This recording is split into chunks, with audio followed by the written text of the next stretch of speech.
Currency report ప్రధానమంత్రికి ఇచ్చినప్పుడు వారిని ఒకటే రిక్వెస్ట్ చేశాను.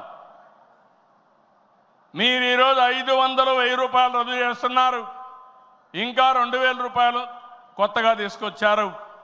అవసరమైతే 500, 1000, 2000 రూపాయలు రద్దు చేయండి, డిజిటల్ కరెన్సీ పెట్టండి. ఎవరైనా అక్రమార్కులు ఉంటే ఈజీగా పట్టుకోగలుగుతాం. ఇవన్నీ రద్దు చేయమని కోరాను. ఈ సభ సందర్భంలో మళ్ళీ ఒకసారి డిమాండ్ చేస్తున్నా. ఈరోజు అందరికీ డిజిటల్ కరెన్సీ వచ్చింది. పార్టీకి డొనేషన్ ఇవ్వాలన్నా ఒకప్పుడంతా లిస్ట్ అంతా ఇచ్చి చదివేవాళ్ళం. ఇప్పుడు నేరుగా మీ ఫోన్ ద్వారా పార్టీ అకౌంట్లోకి డబ్బులు చెల్లించే పరిస్థితికి వచ్చారంటే ఈ 500, 1000, 2000 రూపాయల అవసరం లేదు. రాజకీయాల్లో డబ్బులు పంచే అవసరం ఉండకూడదు.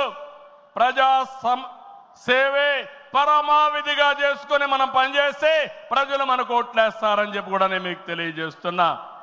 మీరు నాతో ఏకీభవిస్తున్నామంటే అన్ని పెద్ద పెద్ద నోట్లన్నీ రద్దు చేయాలని గట్టిగా చప్పట్లు కొట్టి హర్షాన్ని, ఆమోదాన్ని తెలియజేయండి.